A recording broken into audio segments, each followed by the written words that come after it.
Salut à tous, c'est Brahim Asloum. Je suis un combattant, un ancien champion olympique et champion du monde de boxe.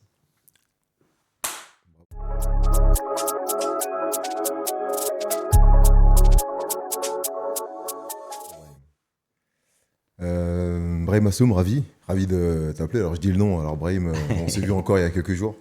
Et avant de faire ce podcast avec Brahim, je me posais la question, est-ce que c'est moi qui devrais le faire? Parce que Brahim, on se connaît depuis toujours, et je l'ai régulièrement au téléphone, on s'est vu encore il y a 2 jours, et est-ce que j'ai cette légitimité? Je l'ai, mais est-ce que pour avoir ce côté un peu, je dirais, nouveau, est-ce que c'est moi qui dois le faire? Finalement, j'ai réfléchi.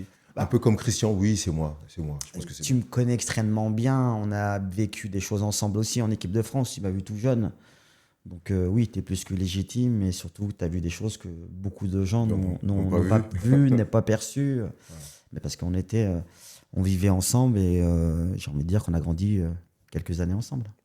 Donc, je parlais de cette présentation que tu t'étais faite toi-même déjà de toi. Et Brahim, aujourd'hui, tu as 46 ans. C'est vrai, hein, 46 ans, que le temps passe vite. Tu es né à C'est clair. Bourgoin-Jallieu, champion olympique en 2000, champion d'Europe en 2003 et champion du monde en 2007. Et aujourd'hui, tu es le seul boxeur français qui a été champion olympique et champion du monde. Alors, c'est pas donné à tout le monde d'avoir euh, pu cocher ces deux cases, je dirais. Et ça fait de toi une personne d'exception, parce que c'est pas donné. On en parlera plus tard, mais tu es une personne qui est quand même assez appréciée du grand public. Quand on marche avec Brahim dans la rue, les gens le connaissent, le reconnaissent, ils savent pas si c'est lui, ils le voient plus grand, ils le regardent, et on voit qu'il y a toujours un truc. Mais d'une manière générale, c'est toujours très positif. Je le sais parce que on a voyagé ensemble, on a bougé ensemble, on a vécu des choses ensemble, et je vois qu'il y a il y a cet attrait envers toi. Et ça depuis très très très longtemps. Ça dure depuis quasiment, ça fait 25 ans que ça dure. Ouais. Depuis mon titre olympique, c'est vrai que j'ai la chance d'être apprécié, d'être aimé par le public français. J'ai l'impression qu'on m'a suivi et que les gens ont grandi avec moi en fait. Euh, et je pense que ce qui a interloqué tout le monde en 2000, c'est qu'on ne s'imaginait pas un boxeur faire 1m20 les bras levés, 20 kilos tout mouillé. On a plus l'image d'un boxeur qui fait 1m90, 100 kilos, le nez cassé et qui a du mal malheureusement À à s'exprimer. s'exprimer. Donc c'est vrai que quand moi j'arrive sur circuit, on découvre un petit bout de bonhomme qui a les cheveux décolorés, qui ressemble plus à un dessin animé qu'à un boxeur. Donc on a voulu s'y intéresser et puis voilà, j'y suis allé assez innocemment, avec beaucoup de fraîcheur et ça a plu et je suis resté dans cette lignée en fait. Donc ma chance, c'est qu'en fait je me suis pas réinventé, je suis resté moi-même et il s'avère que ça a matché avec le public. Ça, super. La question d'introduction, c'est comment tu te sens là, maintenant, là, en ce moment, là, tu vois, assis dans le canapé avec ton petit café.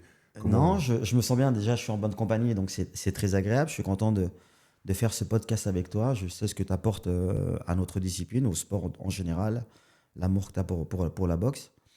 Non, je suis un homme assez épanoui. J'ai la chance d'être gâté par ce que j'entreprends. Pas tout le temps évident, hein. J'aime me fixer des objectifs qui sont difficiles, mais c'est ce qui m'anime. Et j'aime réussir ce que j'entreprends. Donc, franchement, il y a beaucoup Je suis content d'avoir eu ce parcours-là sportif. Je suis content d'avoir cette reconversion qui a été certes difficile au départ, la mise en place, parce qu'on ne sait pas ce qu'on veut faire et ce qu'on est capable de faire. Et puis dès que j'ai pris cette voie-là, il s'avère qu'elle me plaisait et je suis encore dans cet univers sportif, média, qui me permet de m'exprimer, permet de mettre mon sport en évidence aussi. Et aujourd'hui de parler un peu plus de sport, d'autres sports, quoi. là, il y a un début. La genèse de tout ça, c'est un gala de boxe auquel tu as assisté. Mm. Et puis, je vais rapidement sur certaines choses parce que tu en as beaucoup parlé déjà. L'idée, c'est pas de revenir en arrière et répéter les trucs que tu as dit depuis 25 ans. Et il y a une fille. Le thème de ce podcast aussi, c'est ça. Les premières mesures de gants étaient face à une fille qui te mettait des corrections Ouais. et qui t'a donné envie. Alors, on parle tous. La dernière fois, j'étais avec Greg ici et on parlait de. Moi, j'ai un Albano, lui, il avait un autre, un autre combattant qui s'appelait Gilles. Et toi, tu avais cette fille. Alors, je sais pas si tu te rappelles de son nom, mais Elle s'appelle Françoise Chent. C'est une tu vois. gitane. Ah bah, Et moi, j'étais plus petit dans la salle de boxe. Et la seule plus petite, c'était une fille qui était beaucoup plus costaud que moi, hein. Ça faisait déjà 5 6 années qu'elle pratiquait la discipline. Et ce qui était marrant, c'est qu'en fait, comme c'est une famille de gitans, il y avait toute sa famille qui était au bord de ring à chaque à chaque entraînement fois que que vous Dieu mettez les fasse. gants. Et c'est aussi un trait de caractère qu'ils ont, c'est qu'ils aiment dominer, ils aiment être forts. Donc, ils demandaient à Françoise de faire de cadeaux à personne, et encore moins à moi. Donc moi, j'ai eu une année très difficile, parce qu'en plus, il y a quand même pas mal d'ego. J'avais pas envie de lui dire, écoute, tape moins fort. Donc il y avait de la pudeur. Et puis, ma première victoire en réalité dans une salle de boxe, c'est qu'au bout d'un an, je suis amené à mettre les gants avec elle assez régulièrement. Et au bout d'un an, je commence à rendre les coudes sur le ring. Et ce qui m'a fait plaisir, c'est qu'elle me dise, Brahim, est-ce que tu peux taper moins fort? C'était une victoire. Et c'était ma première victoire de jeune garçon en me disant, ben voilà, j'ai essuyé mes larmes, je me suis contenu, j'ai T'es battu. travaillé et aujourd'hui, ben, j'arrive un peu à rivaliser. Donc c'était ma première vraie victoire personnelle. Que ressentais-tu quand tu arrives à la salle et tu disais, ah mince, elle est là? Ben, quasiment tous les jours, après les entraînements, je me disais, je ne reviendrai pas. Et tous les jours que Dieu fasse, j'étais là à 18 h devant la salle. Euh, il y avait quelque chose qui m'attirait dans ce sport-là, de dépassement de soi, d'être fier de ce qu'on fait, de ce qu'on est capable de faire. Moi, je viens d'une famille nombreuse. Ma mère voulait une fille quand elle m'a eu, donc elle m'a chouchouté comme si j'en étais une. Donc j'avais certaines fragilités, aussi bien physiques Une sensibilité. voilà, une sensibilité assez accrue. Euh, et pour atténuer un peu les mises de gants que j'ai été amené à faire avec Françoise, ben, j'avais poussé mon petit frère Redouane à venir à la boxe. D'ailleurs, il a fait une belle carrière par la suite. sûr. Il a été 6 fois champion de France. Il a Ton participé équipe, aux Jeux ton Olympiques équipe avec moi aussi. d'Athènes.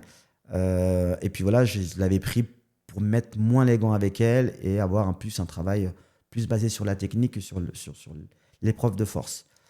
Et voilà comment la découverte de cette première année s'est construite au ring bergalien. Cette fille te faisait mal. Ouais. Comment tu gérais cette douleur? C'est-à-dire que au quotidien, tu allais à la salle régulièrement et tu savais qu'elle était là. Je te posais la question, qu'est-ce que tu ressentais quand tu la voyais? Des fois, tu y allais. On est tous passés par là en disant, on espère qu'il ne sera pas là, qu'elle ne sera pas là. Et finalement, oh mince, elle est là. Dans quel état d'esprit? Comment tu gérais ça? Dans mon malheur, c'est qu'elle était là tous les jours. Oh mince. Donc elle loupait pas d'entraînement. C'était vraiment viscéral chez elle. Non, j'avais une petite appréhension à chaque fois que je venais à la salle, en espérant qu'il y avait une catégorie beaucoup plus petite et que j'étais amené à mettre les gants avec d'autres personnes. Mais en réalité, moi, je ne le remercierai jamais assez, Françoise. Elle m'a rendu le plus beau service qu'on puisse a pu exister. m'apporter. C'est de m'obliger à m'endurcir, Mais dans le dur. à résister, à essuyer mes larmes, à pleurer en cachette, à accepter cette dureté. Et je te dis, le jour où elle me dit, Brahim, est-ce que tu peux frapper un peu moins fort? C'était une première vraie victoire pour moi, quoi. C'est comme si j'avais gagné mon intégration dans une salle de boxe et que j'avais ma légitimité à être là. Est-ce que tu te dis maintenant avec le recul, et tes 46 ans et tes 46 bougies, et quand tu vois tout ça, et tu te retournes et tu revois tout ça, tu te dis que à travers Françoise, tu allais chercher quelque chose dans cette salle de boxe? Ouais, je me suis beaucoup posé de questions. Pourquoi je suis venu à la boxe? Pourquoi j'ai persisté? Pourquoi telle ou telle chose? Je reviens un peu à ma famille parce que moi j'étais le quatrième, donc le petit des grands. Je devais plus faire rire et amuser la galerie. On ne me prenait pas vraiment au sérieux. Et quand je suis arrivé dans le salle de boxe, c'est là où j'ai retrouvé une deuxième famille. C'est bizarre, hein? Je viens d'une famille nombreuse et je me permets de dire que j'ai trouvé une deuxième famille. Mais en fait, dans cette nouvelle famille qui est la boxe, c'est qu'en fait, on m'a responsabilisé sur des choses toutes bêtes, hein. Rapidement. Assez rapidement parce que moi j'étais petit, donc il y avait certains parcours que je ne peux pas faire à l'extérieur pour aller courir. Donc j'étais le plus petit, donc je devais dire aux retardataires, voilà le parcours que vous devez choisir. Donc j'étais le responsable de la salle, j'étais le garant. C'était Papou à l'époque. Hein. Ouais, il y avait Papou et Patrice Vanolfo, donc il y avait deux entraîneurs qui m'ont initié à cette discipline. Et en fait, cette responsabilité qu'on m'a donnée, cette considération qu'on m'a donnée dans une salle de boxe, c'est sans doute la première chose qui m'a plu, avant même le combat en lui-même. D'accord. Tu avais ta place au sein de cette salle. Tu Exactement. avais une responsabilité. Exactement. C'est toi qui gères un peu les gens qui étaient un peu en retard et quelque part, à quel âge? Ouais, T'avais j'étais quel un âge? petit T'avais homme, 14 quoi. ans? T'avais 14 ans, Ouais, je crois, c'est ça? j'avais 14 ans, j'allais sur mes 15 ans. Ouais. Et donc, quelque part, c'est bien choisi, hein, c'est le terme famille. C'est au-delà de la famille, c'est la responsabilité que tu avais. Et puis, ça te donnait un côté plus grand, peut-être plus mature. Ouais, en fait, comme j'étais dans ma famille pour vraiment amuser la galerie, donc mes frères ne me prenaient pas au sérieux. Ma maman, j'étais plus son jouet qu'autre chose, donc ma parole ne pesait pas au sein de ma famille. Et contrairement à la boxe, ben, quand je disais voilà le parcours qu'il fallait faire, il n'y avait pas de discussion. C'était Brahim nous avait demandé, nous a dit de faire ce parcours-là. C'était les consignes. Donc voilà, je me sentais important et utile dans une salle de boxe. Et j'ai beaucoup observé ma première année en réalité, puisque j'ai mis les gants. D'accord. J'ai beaucoup observé, j'ai regardé mes aînés. J'ai un boxeur qui s'appelle Derad Jimera, paix à son âme, parce qu'il n'est plus là aujourd'hui. Il boxait un peu, son style, c'était un style félin. Et c'était le premier boxeur en tout cas de mon club, qui était aux portes de rentrer en équipe de France. Donc j'étais un peu en admiration devant cet athlète. Donc j'ai beaucoup observé en fait sa manière de se déplacer, sa manière d'analyser un combat. J'ai vite compris que la boxe était un jeu d'échecs, qu'il fallait se toucher sans se faire toucher. Et une des consignes qui était ancrée en moi, c'est que ma mère, quand je lui ai dit que j'allais faire de la boxe au départ, franchement, on m'a un peu ri au nez. On pensait que c'était pas sérieux, que c'était un caprice. Et qu'au premier marron, au premier coup de poing, que j'allais rentrer à la maison et que j'allais me calmer. Et en fait, je fais un deal avec ma maman dès que je sens que c'est quelque chose qui me plaît. Et le deal est très simple, c'est que je lui dis, maman, t'as pas le droit de m'interdire si je rentre pas marqué. Elle a l'image de la boxe Rocky avec le nez cassé, d'être très abîmé. J'étais entre guillemets sa petite fille, donc on allait plus l'abîmer qu'autre chose. Et le premier deal que je scelle avec ma mère, c'est celui-là. C'est maman, tu m'interdis. T'as pas le droit de m'interdire si je n'ai pas de blessure. Donc je faisais tout à l'entraînement pour pas avoir un œil au beurre noir. En fait, j'avais tellement peur que ma mère me dise stop, ça y est, il faut arrêter. Donc j'observais beaucoup, je faisais tout pour esquiver tous les coups. Et au final, j'ai développé ça dans ma carrière, c'est que j'ai développé cet aspect de tactique, technique, d'intelligence de combat, et que l'impact en lui-même était en second plan. Et en plus, je pratiquais la boxe éducative, et la boxe éducative, c'est un jeu de position. Oh, le menteur. La boxe éducative est basée sur la technique, donc les coups n'ont pas le droit d'être portés. Donc ça m'obligeait à maîtriser un maximum mes coups, et c'est comme ça que j'ai pris goût et que j'ai pris confiance. J'ai dit, oh le menteur, c'est pas vrai. Oh là là, c'est pas vrai. Mais parce que, en fait, ce qu'il dit, Brahim, c'est vrai. C'est ce qui a fondé Brahim Asloum, c'est ce qui a fait que tu as commencé à boxer, et c'est ta vision de la boxe. Mais Brahim, on a boxé ensemble, Brahim, en fait. On a boxé dans la même équipe. Il faisait 48 kilos, Brahim, à l'époque. Pas 49, 48 kilos. C'était un des 48 kilos qui tapait le plus fort. Je crois que M. Aldo disait qu'il tapait plus fort que moi, qui était mi-lourd, 80 kilos. Et c'était une vraie brute. Mais oui, mais c'est ce qui est paradoxal. Non, t'avais un style très offensif. John, je comprends parfaitement. Non, mais t'avais un style très offensif, en fait, c'est vrai. Il y avait des choses que je ne pouvais pas expliquer quand j'étais en équipe de France. En fait, moi, quand j'arrive à l'INSEP, j'ai 16 ans. Les gens ne devaient même pas prendre des mineurs. C'est à travers des tests que je fais avec la génération d'Atlanta à l'INSEP. Et en fait, on se rend compte qu'il y a de la qualité chez moi. On ouvre la section mineure, donc on rajoute quelques athlètes mineurs avec moi aussi. Et en fait, ce qu'il y a, c'est que moi, j'étais fragile, mais les gens n'étaient pas censés le savoir. Moi, ma carapace, c'était d'affronter les choses face à moi. D'accord. Donc, et je sais que tu as en souvenir plein d'histoires qu'on a en équipe de France, où je me suis chauffé pratiquement avec les plus gros gabarits de l'équipe de France, parce que je n'avais pas envie de montrer cette faille qui était en moi. Cette faiblesse. Exactement, que j'étais fragile, mais en même temps, on est contre mecs. Il y a beaucoup de testostérone quand tu es boxeur. On est des mecs de quartier. J'avais pas le droit de montrer de faille. Et ça, j'avais cette intelligence, donc ça, je l'avais bien compris. Mais n'empêche qu'au fond de moi, en réalité, j'étais fragile. Moi, les gens, il y a pas mal de choses que personne ne pouvait voir. C'est quand j'étais dans ma chambre. En plus, j'ai demandé de pas être mélangé avec des boxeurs. J'avais besoin de mon cocon. Je sors de ma famille nombreuse. J'étais l'enfant dans une famille nombreuse. Moi, je me suis retrouvé jeune la première année à pleurer quasiment tous les jours sous ma couette. Et c'était pas des choses que je pouvais dire en équipe de France. Et les gens s'en rendent pas compte. C'est pas des choses que je pouvais faire avec des entraîneurs en leur disant c'est dur, on me frappe fort. Parce que si j'étais amené à leur dire ça, eh ben ça voulait dire que j'avais pas le niveau et qu'il fallait que je rentre chez moi. Donc en fait, toutes ces failles, je les ai cachées. Franchement, moi, je sais que j'ai essuyé quasiment, je vais pas dire tous les jours mes larmes, mais quasiment tous les week-ends. Je me mettais à pleurer parce que c'était l'âge où tu sors, les copains, les copines, et puis moi, je suis enfermé à l'INSEP. Je sais que les entraînements sont extrêmement durs. Et la seule chose qui me réconfortait, c'était Brahim, c'est pas grave. À un moment donné, ça va porter ses fruits. Donc, allez, reste dans cette dynamique. Mais oui, j'avais cette fragilité. Et en même temps, face à mes collègues, en tout cas mes camarades d'équipe de France, je devais montrer autre chose. Et pourtant, et c'est vrai que c'était pas évident. Alors, on est rentré à l'INSEP la même année, en septembre 96. Et c'est vrai que c'était pas évident. Alors, je me rendais pas compte, moi, parce que j'avais mes problèmes à régler. J'avais d'autres mi-lourds avec qui j'étais en concurrence, il fallait que je fasse ma place aussi. Mais je sais que Brahim, tu as toujours été une personne sensible. Une petite teigne, un petit emmerdeur dans l'équipe. Un petit emmerdeur dans l'équipe, mais de toute façon, tous les petits pois, c'était ça. Mais j'étais un bout en train, c'était ma manière de communiquer, c'était ma manière aussi de m'intégrer dans une équipe de France. Je ne sais pas si tu te rappelles, moi j'ai 16 ans quand je suis junior, deuxième année, et que je suis avec des garçons qui sont tous seniors, qui ont 25, 28 ans. Je sais pas encore la force de l'âge.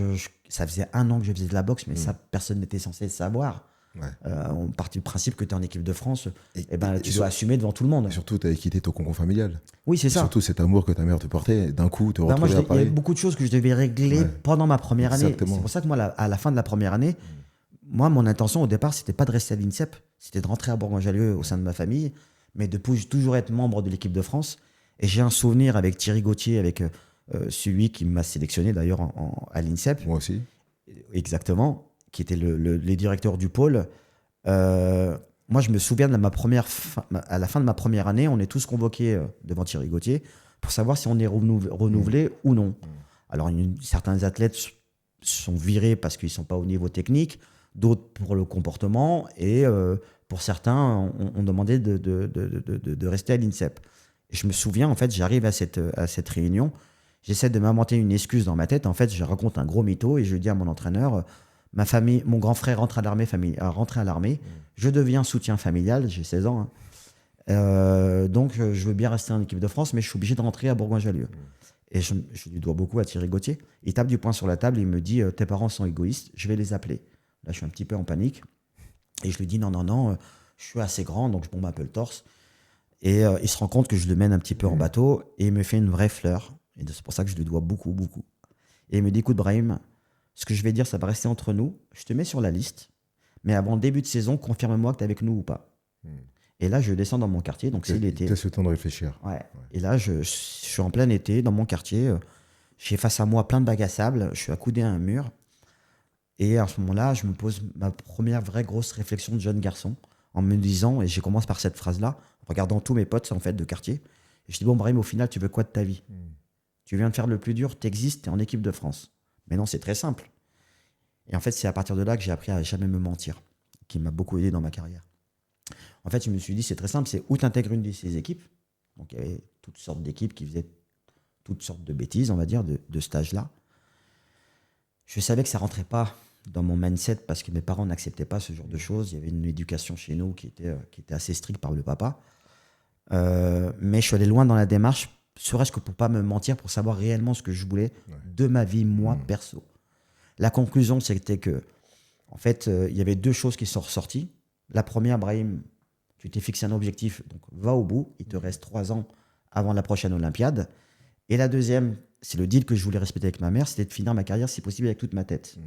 Donc de là, en fait, j'ai essayé de comprendre dans quel univers j'allais potentiellement évoluer. D'accord. Et en fait, j'ai utilisé beaucoup l'image de mes grands champions avant nous, je ne citerai pas de nom, mais qui ont malheureusement pratiquement presque tous mal fini, quoi. Ou qui ont fait le combat trop pour payer les impôts, ou parce que la lumière s'est éteinte, donc il y a eu aussi une frustration, ou d'autres personnes ont ouvert des commerces et qui sont rentrés dans autre chose et qui se sont malheureusement perdus.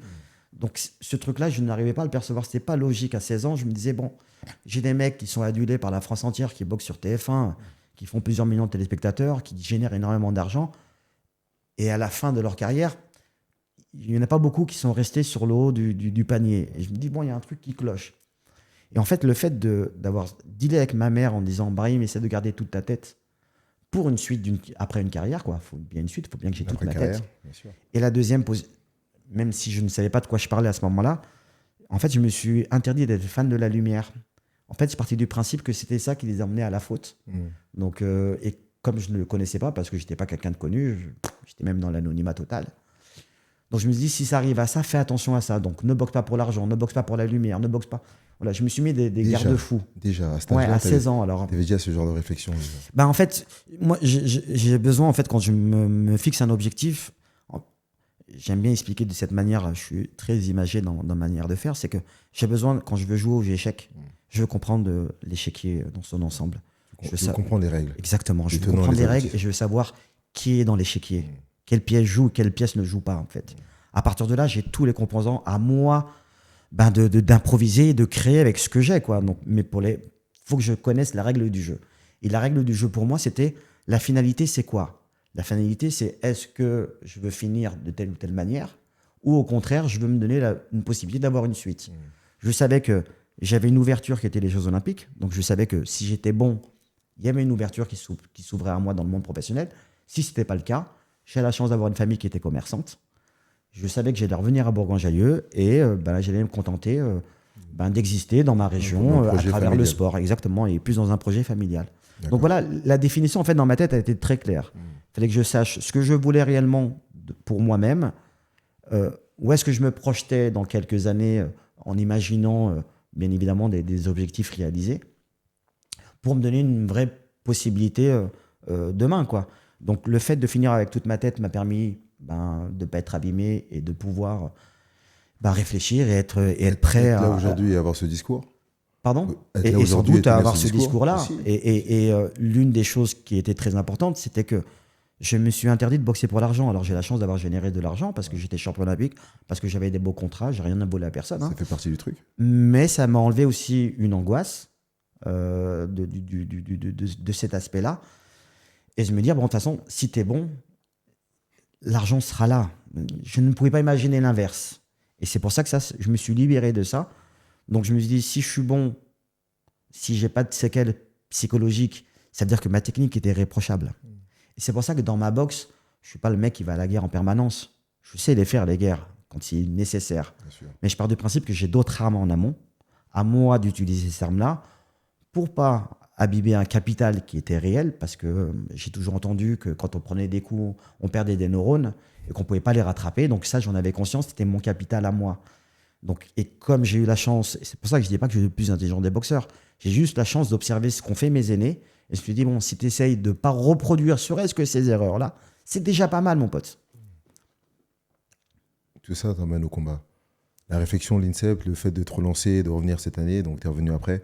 Et donc tu as abordé aussi Des forcément. choses totalement différemment. La question que j'aimerais poser, c'est que, et ça on rentre plein pied aussi dans le podcast, le thème du podcast, c'est pas tant l'histoire de Brahim, même si on la connaît beaucoup, et c'est important de l'avoir sur cet angle-là, parce que peut-être que je ressors des choses en toi que d'autres journalistes ne pourraient pas, parce que j'étais là et j'ai vu des choses. C'est cette notion de douleur. Alors, il y a eu Françoise dans un temps au club, ensuite tu es rentré à l'INSEP. Tu as fait cette année à l'INSEP, tu as fait le choix et tu as eu un Mimoun Chent à l'INSEP que j'ai connu. C'est ça, parce qu'en fait, à chacune de nos étapes en tant que compétiteur, on a des gens qui nous font peur, qui nous terrorisent, non, mais qui nous obligent à avoir une vraie concentration par étape, qui nous permettent aussi de franchir des paliers. Et il y a eu un Mimoun Chent. Dans quel état d'esprit? Alors, Françoise, je disais, quand tu arrivais, que tu la voyais à la salle, tu disais, oh mince, elle est là. Et là, en l'occurrence, à l'INSEP, c'était Mimoun Chent. Là, c'était encore autre chose, parce que je vais le répéter, mais j'arrive, j'ai 16 ans, je suis junior deuxième année, je suis avec des seniors, je suis des gens qui viennent de confirmer aux Jeux Olympiques, qui faisaient partie de l'élite mondiale. J'ai un Mimoun Chent qui est musculairement, la même catégorie que la tienne, mais qui est musculairement hors norme. Abouti. Moi, je ne savais même pas qu'un homme de 48 kilos pouvait être aussi costaud, par exemple. Donc aussi, lui, il m'a donné aussi cette perspective de muscler. Un bonjour à Mimoun, hein, s'il nous regarde. Bonjour. Et je lui dois aussi beaucoup. Parce que moi, mine de rien, les 6 premiers mois, j'avais une boule au ventre. Franchement, John. À chaque fois. Tous les jours à Dieu fasse, pour aller à la salle, j'avais une boule au ventre. Parce que je savais quoi qu'il arrive, j'allais mettre les gants avec lui, parce que je ne pouvais pas mettre les gants avec les gros poids, il fallait que je mette les gants avec entre ceux de ma catégorie et voire 2 catégories au-dessus, mais pas plus. Mais lui, il me faisait plus peur que les catégories au-dessus. Et ce qui était marrant, en tout cas, c'est comme ça que je l'ai perçu, moi, parce que moi, j'ai les 6 premiers mois où j'ai eu une guerre en permanence avec lui. Et il a été dur avec moi, Mimoun, mais je peux le comprendre. Je n'en ai jamais voulu. Parce qu'en fait, pour ne pas en vouloir aux gens, j'ai essayé de me mettre à leur place, essayer de comprendre du pourquoi et du comment. En fait, je comprenais que c'était le haut niveau. Et en fait, ce que je comprenais dans les mises de gants que j'avais avec lui, c'est qu'il me disait « Hé petit, c'est pas ton tour. » Et en fait, la dureté qu'il m'imposait, c'est juste pour me dire « Hé, la place, c'est la mienne. Avant que tu me la prennes, il va se passer du temps. Et je te le démontre tous les jours à l'entraînement. » Et en fait, moi, caractère et inconsciemment, qui est le mien, il t'a endurci. Exactement. Et en fait, je ne pouvais pas pleurer devant tout le monde. Je te jure, John, j'avais les yeux qui se remplissaient à chaque mise de gants. Et à chaque fois, je ne voulais pas montrer à qui que ce soit qui me faisait mal, qui j'étais un faible. Donc, j'y allais. Et en fait, là, la technique ne rendrait plus en compte quand je mettais les gants avec lui. C'était que je voulais rendre coup pour coup. Donc, je me faisais dominer, certes, mais je voulais l'agresser. Je ne voulais pas lui faciliter la tâche. Et mine de rien, ça m'a endurci. Au bout de 6 mois, j'ai cette chance-là, parce que je le prends comme une chance. J'ai M. Nato, qui est directeur des équipes de France à ce moment-là, qui nous observe en train de boxer. Et il se rend compte qu'on est dans le petit ring. Tu te rappelles, il y avait 2 petits rings. C'est des petits rings qui sont plus basés pour les poids lourds, pour faire du corps à corps, en fait. Et Mimoun, il adorait m'emmener dans le petit ring, comme moi j'étais agile et qu'un grand ring me permettait de me déplacer. Lui, il voulait. C'est pour ça que cette dureté, il me l'a imposée en fait. Et à chaque fois, il se mettait sur le petit ring, il me disait Brahim. Et devant tout le monde, je ne pouvais pas dire non, je ne viens pas. Donc j'y allais et lui, il mettait des gants plus petits que ceux qu'on devait mettre à l'entraînement. Il mettait du 10 quand on devait mettre du 12 ou du 14. Et Dominique Nato, qui est en hauteur, se rend compte que sur le petit ring, il y a une guerre pas possible. Et il intervient à haute voix et il pousse une gueulante. Et il dit à Moon Chen, t'as pas honte, c'est un môme de 16 ans que t'as en face de toi. En plus, t'as des petits gants. Et il le vire de la salle. Et en fait, là, j'ai quelques mois où il est plus à la salle, où là, un peu, je respire, j'ai un peu moins de boule au ventre. C'est pour ça que j'arrive à cette fin de première année et je me dis, par quoi il faut passer. Et il a viré pour ça. Ben il y avait d'autres faits aussi. Je crois que peut-être qu'il y avait d'autres faits. En tout cas, il a pris ce prétexte-là pour lui dire c'est honteux ce que tu fais avec le môme. Donc, il me l'a écarté pendant quelques mois. Alors, j'avais d'autres boxeurs confirmés qui étaient à la salle, qui étaient capables de me donner des coups. Mais voilà, celui qui me donnait une boule au ventre venait d'être un petit peu mis à l'écart un temps. Donc ça m'a fait du bien. Et voilà, j'ai eu ma première année d'adaptation. Et c'est toujours difficile d'avoir une première année d'adaptation. Je viens de Bourgoin-Jallieu, donc une petite ville de 27 000 habitants. Je me retrouve dans la capitale. Je suis le petit bébé de la famille. Ma mère veut absolument pas que je fasse de la boxe. On pense qu'on m'avait abîmé. Donc déjà, je fais un deal avec ma mère pour qu'on me laisse monter à Paris. Donc je m'arrange avec mon frère aîné qui est chef de famille via mon papa, que j'arrive à convaincre pour convaincre ma maman. Et de là, en fait, quand je suis en équipe de France, ma mère me demande juste une chose, c'est qu'elle ne veut pas entendre de conneries de ma part, elle ne veut pas entendre parler de la police. Et j'ai intérêt d'assurer à l'école. Donc ça, c'était mes deux inquiétudes que j'avais.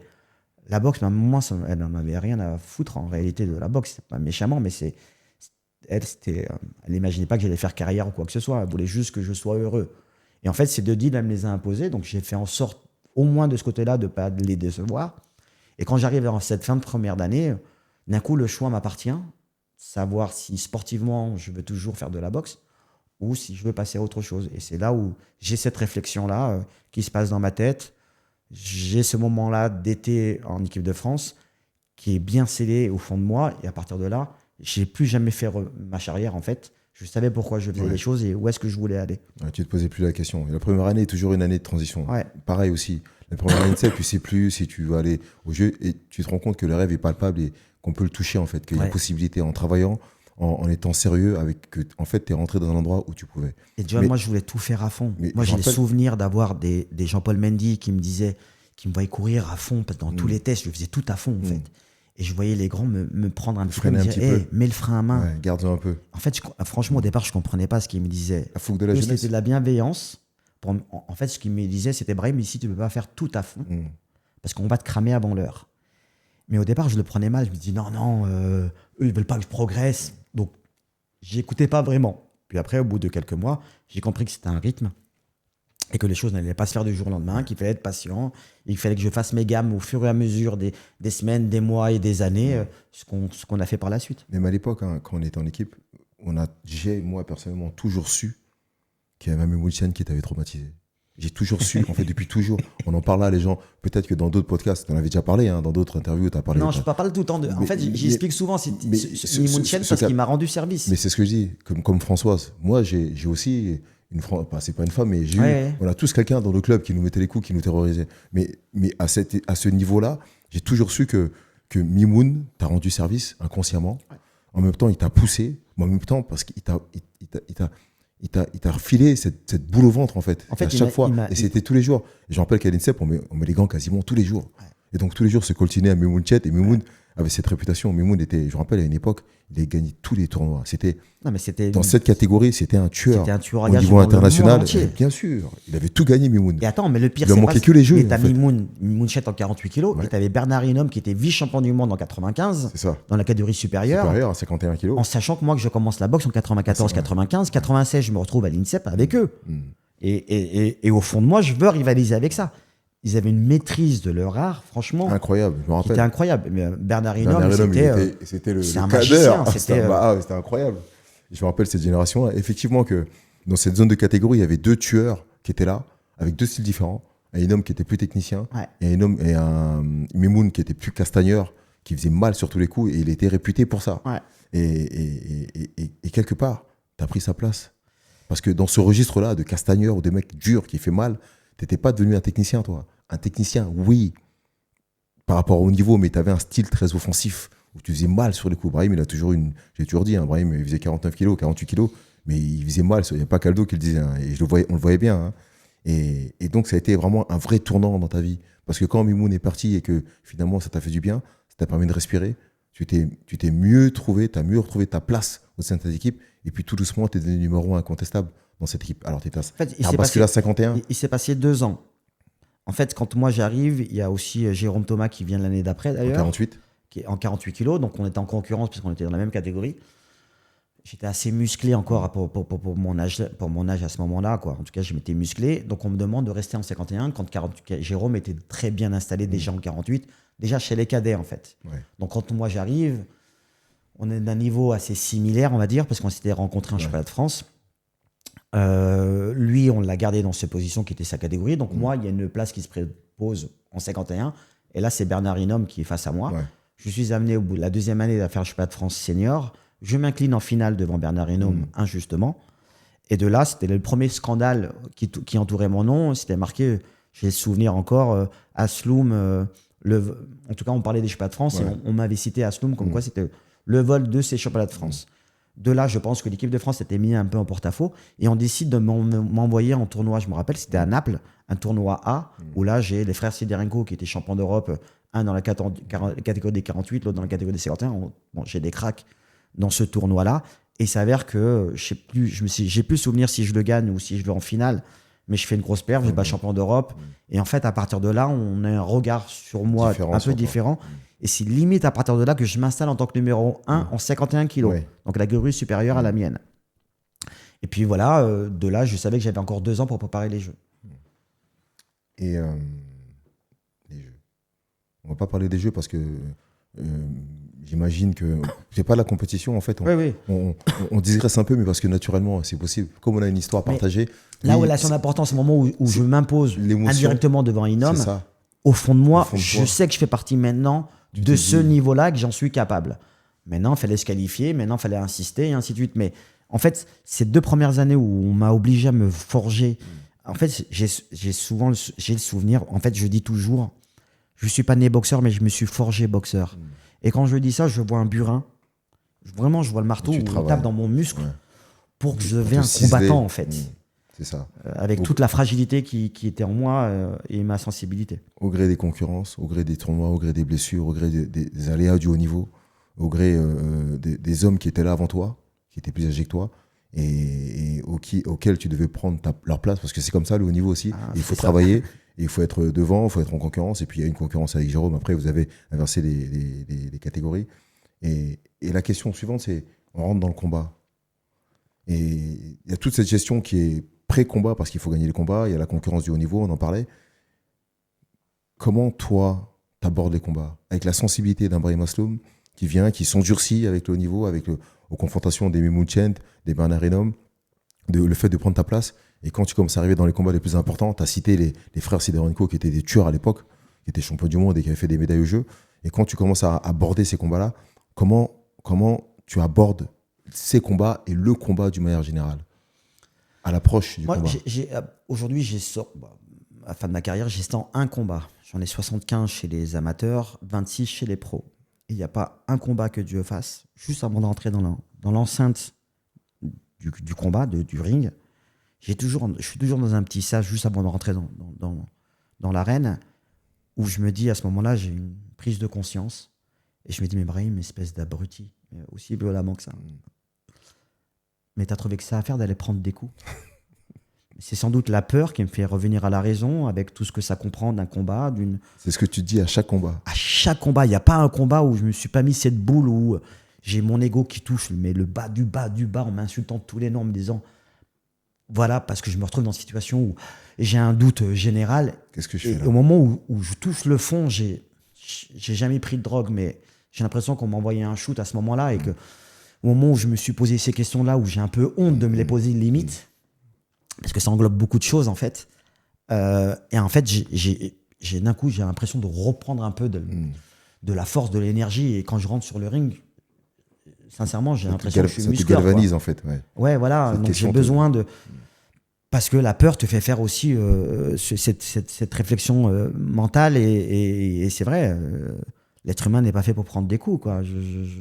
D'un coup, tu vas te mettre à nu devant quelques milliers de téléspectateurs, quelques millions de téléspectateurs. T'as pas le droit de tourner le dos, t'as pas le droit de dire que t'as mal, t'as pas le droit d'abandonner. Donc oui, juste à un moment où t'es sur le ring, cette sensation, elle est horrible, je la déteste, mais en même temps, elle me galvanise parce Ouais. que j'ai tellement honte de moi et je veux tellement m'impressionner en premier lieu, c'est à moi que je veux m'impressionner. Et que derrière, j'arrive à reclencher une dynamique pour pouvoir repartir. Et à partir du moment où je rentre dans l'enceinte, je suis persuadé que je fais 2 mètres Ouais. et que je fais 100 kilos, que je suis solide comme jamais, quoi. Et cette certitude te permet de ressortir techniquement les éléments que tu as travaillés. Bah ouais, parce que la seule chose qui peut me réconforter, en fait, qui va m'enlever un peu cette angoisse, cette peur, on peut l'appeler comme on veut, en fait, je me réconforte sur ce que j'ai fait en amont. Moi, la seule chose qui va me réconforter de savoir si je suis dans le bon ou pas, c'est est-ce que j'ai triché durant ma préparation? Est-ce travail que j'ai fourni. bien travaillé? Est-ce que j'en ai fait plus qu'il ne fallait? À partir du moment où ça, je sais que c'est carré parce que je l'ai vécu, je l'ai fait et que je me suis interdit de me mentir étant jeune, j'accepte de perdre. Et encore plus dans le monde olympique, j'acceptais de perdre, mais il fallait me tuer pour que j'accepte la défaite. Donc j'étais prêt à mourir cliniquement. Plus pour les Jeux olympiques qu'en les temps de préparation, parce que j'étais encore dans l'apprentissage de mon métier. Mais voilà, je suis allé cultiver ça, en fait, d'être sûr de ce que j'entreprends, d'avoir les armes pour pouvoir rivaliser devant tout le monde. Je savais que j'étais solide, je savais que je pouvais faire mal à mes adversaires. Et je savais que 3 rounds de 3 minutes, c'est rapide. Qu'il fallait pas prendre beaucoup de coups, parce qu'en plus, c'est des notations qui ont beaucoup changé notre génération. Donc, il fallait aussi s'adapter à la notation des juges et des arbitres. J'ai vu mes aînés aussi avoir des méthodes qui marchaient. Donc, j'ai essayé de prendre un petit peu ce qui convenait. Tu vois, par exemple, Frédéric Esther, sa boxe, il avait une garde très hermétique. Et en fait, il était tellement solide, quand les adversaires finissaient, c'est lui qui travaillait derrière et il les a scellés de coups. Donc, cette garde hermétique, elle m'a plu. Ouais. Pourtant, moi, j'étais quelqu'un qui virevoltait au départ quand j'ai commencé dans la boxe olympique. Et puis après, c'est vrai que plus je me suis rapproché du très haut niveau, j'ai compris qu'il fallait faire le moins d'erreurs possible Ouais. et sanctionner tout de suite l'adversaire. Donc, il fallait que physiquement, je sois prêt, vraiment à faire 3 rounds à 300 km/h et d'avoir cette capacité intellectuelle de pouvoir vite s'adapter en permanence. Donc, je m'amusais beaucoup à changer de garde, moi. Je me mettais en gaucher, droitier. J'aimais bien perturber mes adversaires, de les empêcher d'être dans leur stratégie et de leur imposer la mienne. Donc, ça m'amusait beaucoup, en fait. Et c'est limite, John, vraiment, ce qui m'a le plus plu dans la boxe, c'est ce jeu-là. Cette stratégie de pouvoir mettre en difficulté son adversaire, le laisser penser qu'il avait une stratégie qui pouvait l'amener, que d'un coup, je le perturbais parce que je changeais de garde à n'importe quel moment dans un combat. Donc, et ça m'amusait, ça me stimulait. Donc voilà, la seule chose que je savais, c'est qu'il ne fallait pas que j'aie de faille pour ne pas laisser la place à un adversaire de me toucher durement et d'avoir cette créativité en permanence. 3 fois, 2 fois, 1 fois. Tu as une défaite avant la limite en amateur. Tu as vu, je me rappelle, je me souviens, tu as une défaite avant la limite en amateur. C'est pas cette défaite-là qui... Non, je n'en ai pas avant la limite. Pas avant la limite? Non. D'accord. J'ai 14 défaites Tu chez fais les compter? amateurs, mais je ne suis jamais allé... chez les rangs amateurs, je suis jamais allé sur les fesses. Et chez D'accord. les pros, je suis allé une fois sur les fesses. D'accord. Même si je suis allé au bout du combat, Il y a, chez les pros, tu te fais compter 2 fois. je me fais compter une fois devant Para. Une fois dans Para et contre Navarrez. Ah non, c'est pas devant Narvarez. Oh, je sais plus, Narvarez. C'est Navarrez 2 fois. Ce qui est sûr, c'est que je me fais compter au Japon devant un boxeur thaïlandais. Mhm. Et là, je prends une droite quasiment dans les débuts de combat où j'ai ma jambe qui fait du smurf. C'est la première fois que j'étais aussi durement touché. J'arrive à me déjouer un peu du piège que mon adversaire m'avait donné, mais il se passe beaucoup de choses dans ta tête à ce moment-là. C'est ça. C'est ce qui se passe dans ta tête qui m'intéresse, moi. En Quand fait, tu te fais toucher dans son combat, c'est le compte le plus dur de ta carrière, celui-là, face au Japonais. ouais, en fait, Qu'est-ce qui se passe dans ce moment dans ta tête? j'ai vécu 2 choses totalement différentes au moment où je suis touché. Je vais rester sur deux fois où j'étais touché assez nettement, où c'est assez clair comme si c'était hier. C'est mon premier championnat du monde devant Lorenzo Para à Bercy, devant 15 000 personnes. C'est ça. Et la deuxième, c'était au Japon, au moment où j'avais besoin de me refaire. Et je boxe un Thaïlandais, mais qui frappait extrêmement fort, qui n'était pas très bon techniquement, mais qui avait de dynamite. Et en fait, quand je boxe devant Para, moi, je pense que j'ai fait une erreur quand j'ai préparé ce combat, c'est que J'avais conscience que les combats allaient être extrêmement durs, que j'étais prêt à ça. Donc, c'était pas ça qui me faisait peur. Mais là où j'ai échoué, c'est que la notion de défaite était partie de mon vocabulaire. C'est que j'avais plus de notion de défaite. Pour moi, ça n'existait pas. C'était, D'accord. voilà, Ça faisait tellement de temps que je t'avais pas passais perdu. étape par étape. Et pour moi, c'était normal. C'est juste que je travaillais dur. Et comme je suis pas quelqu'un qui triche de base à l'entraînement, il y avait une certaine logique, en fait. Et c'était une normalité. Quand j'arrive au premier round devant Para, au premier coup de poing, franchement, je me parle et je regarde, je dis, bon, Brahim, tu vas être dans la merde. Je sais déjà que le combat va être extrêmement. Au premier coup de poing. D'accord. En fait, au premier coup de poing, je me rends compte qu'en fait. Qui frappe fort. Mais en fait, je me rends compte que je suis un danger, en fait, dans une autre dimension. Ah, d'accord. Tu me l'as déjà dit, ça. Et pour la plus belle image que je peux donner, alors, pour ceux qui ont pris des corrections étant jeunes de leur papa parce qu'ils ont fait des bêtises, j'avais le souvenir que là, d'un coup, c'était mon papa qui me mettait des gifles. Quoi. D'accord. C'est l'impression que tu as ressenti La face à Para. dureté, voilà, d'un adulte. Et que moi, d'un coup, je me suis senti encore Enfant. un peu frêle. Ouais. En fait, au premier coup de poing, je me dis. Qu'est-ce qui se passe? Mais je me suis pas dit que je vais perdre. Je me suis dit, Brahim, ça va être extrêmement dur. J'ai vu que ça allait 3 fois plus vite que la norme, que ça frappait extrêmement fort, que ça bougeait vite. Donc, je comprends que le niveau, il est au-dessus. Mais comme la défaite ne fait pas rentrer dans mon vocabulaire, je suis persuadé que Tu te dis, je vais trouver la solution. il faut serrer les dents, ça va payer. Le problème, c'est qu'à la deuxième reprise, je suis touché à la deuxième reprise, au bout de 1 minute 30 de combat. Je la prends à la pointe du menton, j'en prends une deuxième, un crochet sur la tempe, je tombe à la renverse. Et moi, la plus grosse angoisse dans un combat de boxe, c'est de rester finir en bras en croix sur le ring. C'est mon angoisse. Et la seule chose que je ne voulais pas, c'était ça. Donc, je tombe et je fais une roulade parce que je ne veux pas rester par terre, je ne veux pas qu'on me voie par terre.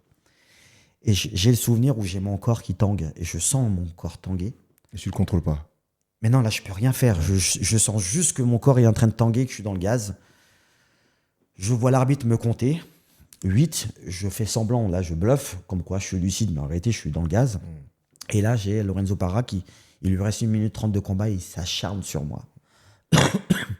Et en fait, dans cette phase de combat, là, dans cette minute 30, j'ai le souvenir de ce combat que j'avais au Japon, où je suis touché, et que j'arrivais à changer la situation du combat.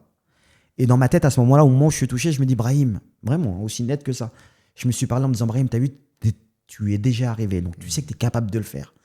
Et j'ai laissé Lorenzo Para s'acharner un peu sur moi, et j'essaie de trouver juste la bonne petite ouverture, une question de timing pour donner, comme je savais que j'étais capable sur un coup de basculer un combat, je dis, le bon timing. Et en fait, j'attends. Et je sens qu'au niveau de sa puissance, ça commence un petit peu à freiner, parce que ça fait 1 minute qu'il frappe sur moi. Donc bien évidemment qu'au niveau de l'impact, ça commence un petit peu à diminuer et j'essaie de trouver le bon timing. Je mets un gros crochet, je le touche, mais je vois que je ne l'ébranle pas. Le gong arrive, je vais dans mon coin, j'entends tout ce que me dit pendant 1 minute. La minute de repos, c'est 1 minute chez nous. J'entends tout ce que me dit Louis Acariès. Tout, mot pour mot. Et il me dit clairement, en gros, Brahim, si tu es encore debout, tu vas être champion. Donc je repars au combat et à partir de là, je vois le panneau 2, À partir de la 2e reprise jusqu'à la 7e reprise, je suis incapable de te dire ce qui s'est passé dans le combat. T'as perdu. En fait, j'ai un brouillard. T'as perdu 7 rounds. Ouais, j'ai un brouillard. La seule chose que je me souviens, j'ai mis 4 ans pour regarder le combat. Je déteste me regarder déjà de base, que je gagne, que je perds. Bon, bref. D'accord. Mais j'avais tout en fait, j'arrive à avoir tout en image. Je sais les moments forts d'un combat. T'as quelques flashs. C'est même pas des flashs, franchement, j'arrive à revisualiser les scènes, les déplacements. J'ai cette mémoire visuelle. Et en fait, j'ai ce souvenir-là, en tout cas entre la 2e et la 7e reprise, de me parler à moi-même en oubliant que j'étais sur le ring. La seule chose que je me disais, je vais te dire ce que je me disais à ce moment-là, je trouvais que c'était bizarre, j'avais une odeur dans les narines. Et en fait, je me disais, mais elle est bizarre cette odeur. Et en fait, elle m'a trotté pendant un moment, cette odeur. Je n'arrivais pas à la comprendre. Bon bref, j'arrive dans le coin. Acariès me parle, je vois le panneau 7, donc la Round Girl qui passe. Et ce qui est bien, c'est que, parce que c'est pas que dans ma tête, parce que j'ai revu après les vidéos, et j'entends dans le coin ce que je pensais avoir dit. Je dis à Acariès, c'est bon, là, je suis bien, là. En fait, je reprends conscience que je suis sur le ring, que je suis en train de faire un combat, en fait, pour te dire que j'ai complètement zappé. Je suis persuadé que je suis capable encore d'aller chercher et de faire la différence. Bon, il s'avère qu'il a un niveau qui était très élevé, qui s'est un peu amusé avec moi à ce moment-là. Et c'est bizarre parce que c'est un combat où j'ai le plus honte de moi et c'est le combat où je suis le plus fier de moi. Parce que normalement, à bout de 2 rounds, je suis dans les vestiaires, il n'y a plus de combat. Là où je suis fier, c'est que j'ai résisté. C'est comme si j'avais fait la traversée de l'Atlantique et qu'en plein milieu de la traversée, je casse mon mât. Ouais. J'ai 2 solutions qui s'ouvrent à moi, c'est ou je coule et je meurs, ou j'essuie mes larmes, je rafistole un peu mon mât, j'arrive tant que je peux au port, je répare mon bateau, et là, je suis capable de repartir la saison d'après. Et en fait, c'est ce mécanisme-là qui m'a aidé à savoir repartir aussi. Donc, j'ai eu ce moment-là très dur, et il s'avère que le combat se finit. Pour te donner une anecdote, pour finir sur cette histoire d'odeur, je me retrouve, quelques mois après, malheureusement, à un enterrement d'un ami qu'on connaissait, qui était proche des frères Acariès, mais que je connaissais extrêmement bien. Donc, je suis à l'église, et là, il y a la cérémonie, et d'un coup, on apporte du pas du senteur, mais... l'eau bénite. Non, c'est pas l'eau bénite, mais c'était comment on appelle ça? C'était de l'encens. Ouais, c'est de l'encens, ouais. Exactement.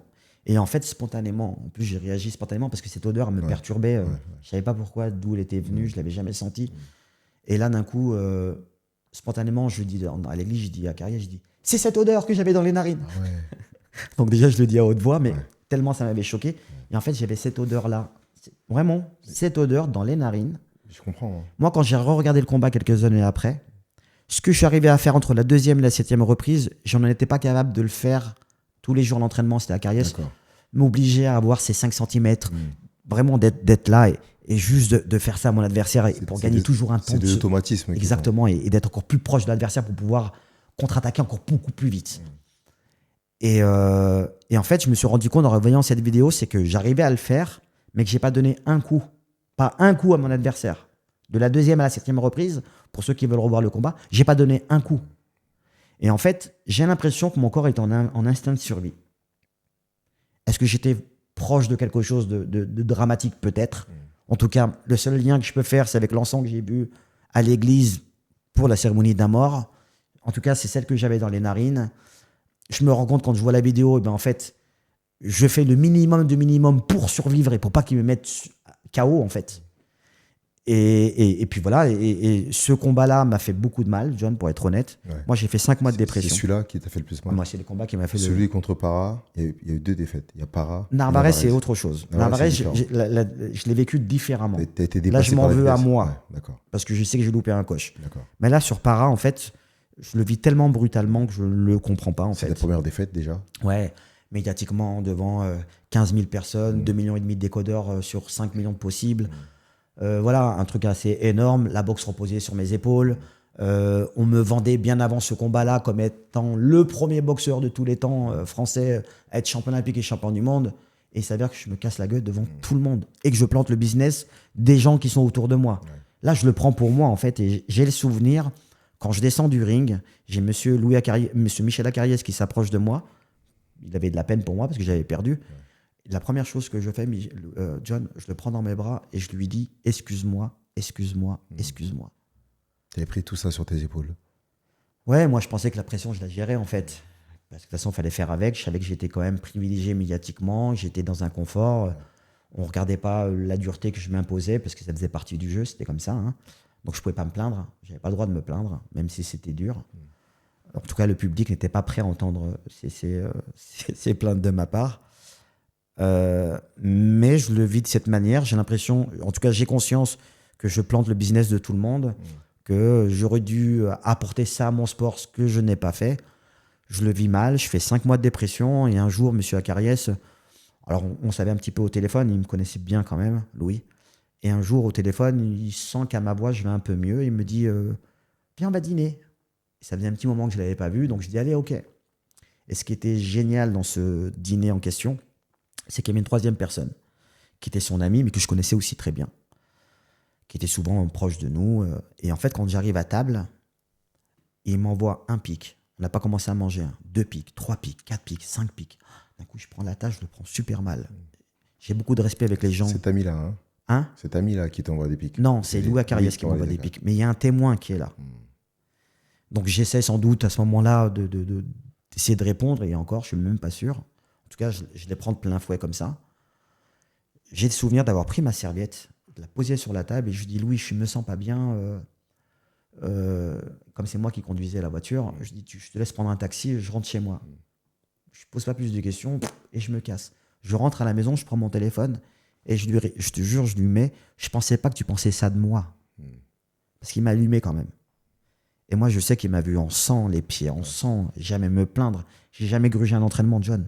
Je n'ai jamais, une fois, je ne suis pas allé m'entraîner sur 17 ans. En tout cas, on va rester chez les pros. Sur mes 7-8 ans de carrière, je n'ai jamais grugé un entraînement. Pour te dire le sérieux et l'abnégation que j'y mettais, la rigueur que j'y mettais. Et là, quand il me dit ça, donc je lui envoie ça, il me renvoie un texto. Et il finit par champion. Le texto, je vais le garder pour moi. Et il finit par champion. Et moi, il me faut toujours un laps de temps. Donc, j'ai 2-3 jours de réflexion personnelle où je me gratte la tête. J'essaie de comprendre du pourquoi, du comment. Je prends le téléphone et je lui dis mot pour mot ce que je vais te dire. Je lui dis, c'est bon, Louis, je suis prêt. Dis-moi ce qu'il faut que je fasse. Avec qui, où, comment. Et comme quoi, il avait déjà tout programmé. Tout organisé. Et il me dit, tu pars demain à Saint-Pétersbourg. Voilà, dans ma tête, je lui dis déjà que je ne suis même pas en forme. J'ai un semblant de vouloir revenir et que l'autre me dit, tu vas aller en Russie. Franchement, à ce moment-là, au téléphone, j'avais envie de lui dire non. Attends, déjà que j'ai envie de revenir, c'est une bonne chose. Et en fait, à ce moment-là, j'ai ma petite voix qui me parle et qui me dit, aussi vulgairement que ça, je me dis dans ma tête, Brahim, ferme ta gueule, ferme ta gueule, ferme ta gueule. Ce que tu dis là. Je l'ai laissé finir. Je lui ai dit, laisse-moi aller embrasser mes parents. 3 jours après, je me retrouve en Floride. En fait, j'étais à Saint-Pétersbourg, c'est à côté de Tampa, en Floride. D'accord. Et en fait, là, j'ai un entraîneur américain qui vient, qui me prend pick-up, chewing-gum, vraiment le truc vrai ricain. Je me retrouve dans un motel, bordure d'autoroute, il n'y avait que des routiers. Et tous les jours que Dieu fasse, John, je me suis insulté tous les noms, tous les jours. Déjà, je ne comprenais rien à l'anglais. Je ne savais même pas faire des machines à laver. Parce que moi, à l'INSEP, je ramenais mes affaires tous les week-ends à ma mère, en tout cas quand je pouvais descendre. Je me suis retrouvé seul. La seule chose que je connaissais à la télévision, c'était le poker pour comprendre l'anglais. Ouais. J'étais là tous les jours dans un petit motel. C'était propre. Par contre, c'était neuf, propre. Et tous les jours, je me disais, mais qu'est-ce que je fous là ? Il a fallu que tu te reprennes en main. Je me dis, j'ai dû merder quelque part, c'est pas possible. Parce que j'avais tout pour moi. Et en fait, et pareil, là, c'est sans doute la deuxième grosse réflexion de jeune garçon que je me suis fait. Je suis revenu en fait à la base de mes parents, comment ils sont arrivés d'Algérie, comment ils nous ont éduqués, et ainsi de suite, pour arriver à savoir si réellement j'étais un vrai champion olympique. Parce que même ça, je l'ai douté. Et je me suis dit peut-être que ça faisait depuis 36 qu'on n'avait pas eu de champion olympique en France, 64 ans. Donc on s'est dit, moi je me suis dit, bon, peut-être que toutes les critiques qui ont été dites sur moi, il y a peut-être une vérité, peut-être que je ne suis pas aussi bon que ça, parce que X raisons. Donc j'ai remis même mon titre olympique en question. Donc j'ai essayé de revoir mon parcours. Et dans mon parcours, en réalité, personne ne peut m'accuser de qui que ce soit parce que je bats tous les cracks dans mon tournoi olympique. Donc je me dis, bon, c'est pas là. Et en fait, il y a toujours 2 points qui ressortent dans mes réflexions. Pour être très honnête, il y avait 2 choses qui ressortaient. C'était la première, Brahim, tu as le droit d'arrêter la boxe. Tu es champion olympique. À vie, tu le seras parce que c'est un par génération. Tu peux vivre avec des si. Il y en a qui arrivent à le faire. Mais je me suis obligé d'aller loin dans la réflexion pour pas que je me mente. Et la deuxième, comme je voulais être le premier boxeur français à être champion olympique, champion du monde, je me suis dit, bon, Brahim, qu'est-ce que tu veux au final ? Comme je ne trichais pas, c'est ça qui a été dur pour moi, c'est qu'en fait, je ne trichais pas avec moi-même. Moi, je pensais que j'étais au taquet. Et en fait, mine de rien, à force de me torturer l'esprit, en fait, j'ai accepté un truc inconsciemment ou consciemment, je ne sais plus de quelle manière, mais en tout cas, j'ai compris que si je voulais être champion du monde, il fallait que je continue à être performant dans l'espace. Donc d'être dans des situations, dans des contextes qui n'est pas favorables à l'être humain. Donc voilà, si je suis performant là, je serai champion du monde. Et en fait, j'ai accepté inconsciemment d'aller dans des sphères, d'aller après tout seul au Panama, en Argentine, avec mon petit baluchon, en levant la main comme si j'étais un enfant. John, je suis champion olympique, je suis allé dans des favelas, en levant le doigt, en disant, vous avez besoin d'un partenaire d'entraînement. J'étais la proie, moi, dans ces salles-là. Et je les voyais tous qui me disaient, oh papa, on va se le faire, l'Européen. Et en fait, j'avais besoin de reprendre confiance comme ça, en me frottant à ces mecs-là, de savoir si réellement j'étais boxe, si je respirais la boxe, si je mangeais boxe, si je faisais l'amour boxe. Voilà, il fallait que je revienne à ma base, revenir au dur. Un peu comme Rocky, dans Rocky 3, où il faut retourner. C'est exactement ça. C'est l'école de la vie, à un moment, il faut retourner sur ses bases. Pour que je m'insulte tous les jours que Dieu fasse, je sais que je manquais pas d'argent. Je sais que j'avais un staff, j'avais une télévision, j'avais tout. À un moment donné, il fallait juste que je comprenne pourquoi je me suis mis dans cette situation. La prépara, Para t'a beaucoup apporté aussi. J'ai l'impression que, Tout part de Para. comme on parle de Mimoun Chen tout à l'heure, qu'à un moment de toutes les difficultés que tu as pu avoir à une période de ta vie, c'était Mimoun. Para a été déclencheur de beaucoup de choses. Ouais. Il t'a fait atterrir, il t'a fait comprendre un certain nombre de choses, il t'a fait te remettre en question. C'est ce que j'ai compris. Pourtant, on me le rabâchait, mais j'arrivais pas à l'entendre.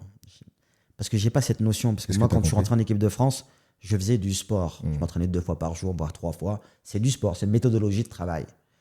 Et quand j'arrive chez les pros, Louis Acariès, pendant plusieurs années, pendant 2 ou 3 ans, il me disait, t'en es sûr que tu veux faire ce métier? T'en es sûr que tu veux faire de la boxe? C'est un métier dur. Et il me le répétait souvent. Il me disait, bien, t'as le droit d'arrêter. Et je comprenais pas, ça me rendait fou d'ailleurs. En fait, lui, il voulait juste juger sur quoi j'étais capable. En fait, ce que j'ai compris, c'est que, en fait, quand tu arrives au niveau mondial, les gens, c'est pas des gentils. C'est pas l'esprit sportif. C'est qu'en fait, eux, ils sont dans un état d'esprit de survie déjà chez eux. Donc, alors, je vais pas citer de nationalité pour que personne m'accuse de quoi que ce soit, mais quand vous êtes dans des pays très durs, et qu'une bourse d'un combat de boxe te permet de nourrir toute une famille pendant 1 an, et quand on dit toute une famille, c'est père, mère, oncle, grand-mère, grand-père, petits-enfants, c'est tout ça. Donc quand tu comprends que les mecs ils sont là pour t'arracher la tête parce qu'ils ont des biberons à donner, ils boxent pas de la même raison. Bien sûr. Et en fait, ça, je l'ai compris, pas sur Para. J'ai juste compris que le très haut niveau, c'était autre chose. C'est en partant au Panama, en Argentine, en me frottant eux, en comprenant. Je dis pas que j'ai perdu ce fil-là, mais j'ai compris qu'en fait, Il fallait avoir la on dalle. boxait plus pour les mêmes raisons. Et en fait, c'est moi, de là, j'ai accepté autre chose. Alors, je suis pas de nature à être méchant. Moi, j'ai le souvenir d'être en Argentine, où j'ai l'entraîneur en chef. C'est une salle, c'est un gymnase. Il y a, je sais pas, 7-8 rings. Tu as 300 boxeurs.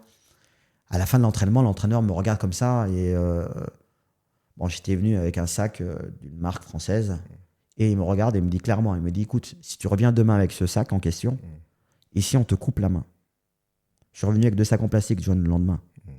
Donc, j'ai juste compris dans quel Contexte il fallait, j'étais. Et ça découle sur tout le reste, en fait. Et ça a découlé sur plein de choses. Et au final, on me demandait d'être méchant sur un ring, mais c'était pas ma nature. Ouais. Par contre, j'ai transformé ça en détermination. C'est où je t'arrache la tête ou tu m'arraches la tête. Il n'y a plus de juste milieu. Et en fait, je l'ai compris quand il fallait que je vive cette défaite aussi violente pour que je puisse accepter autre chose. Cette défaite t'a fait apprendre la vie, en fait, quelque part. Tu la connaissais déjà, mais t'as fait apprendre la vie de la boxe. Et quelque part, quand tu apprends la vie de la boxe, c'est la vie tout court que tu apprends. C'est vrai. Dans cette vie-là dont on parle, et on parlait de ta sensibilité au départ de ce podcast, et je sais, Brahim, je te connais, je sais que facilement tu peux avoir les yeux qui mouillent, et depuis tout à l'heure, on est là, rapidement, ça te rappelle les souvenirs, et t'es un mec très émotif, et je te connais là-dessus. C'est cette période qui a été très dure, et je me rappelle cette période dont je parlais là, je me disais, comment Brahim, le connaissant, comment il fait pour vivre cette période-là? C'était cette espèce de désaveu un peu du public. C'était une période très difficile. Alors, je me suis dit, je pose cette question parce que c'est passé maintenant. Aujourd'hui, on en parlait au début, le public t'adore, tout le monde t'aime bien.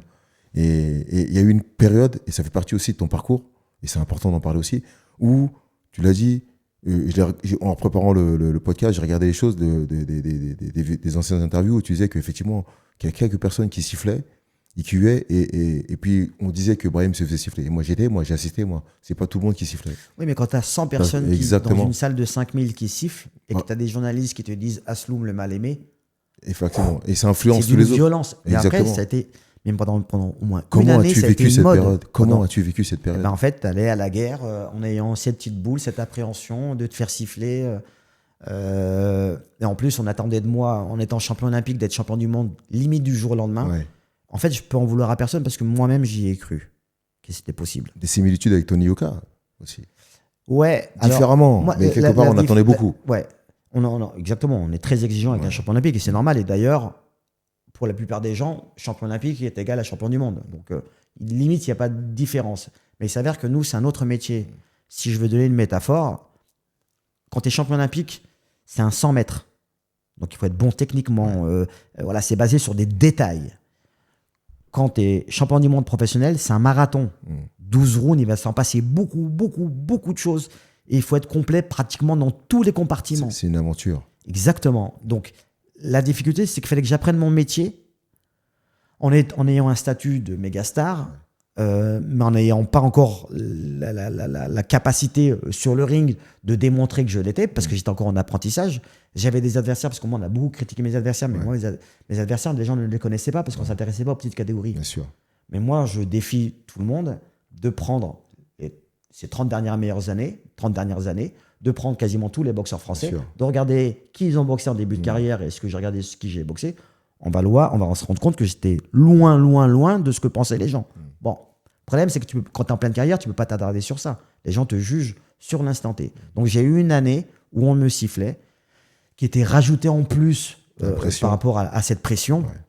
Moi, j'ai le souvenir à un moment donné de dire à Louis Acariès, si tu veux pas qu'on fasse un entraînement à huis clos de temps en temps. Et lui, il voulait pas. Il voulait pas que je rentre dans un truc ou que je rentre encore dans tu te renfermes. Exactement, ou dans un concon, ou encore je me prends pour une star.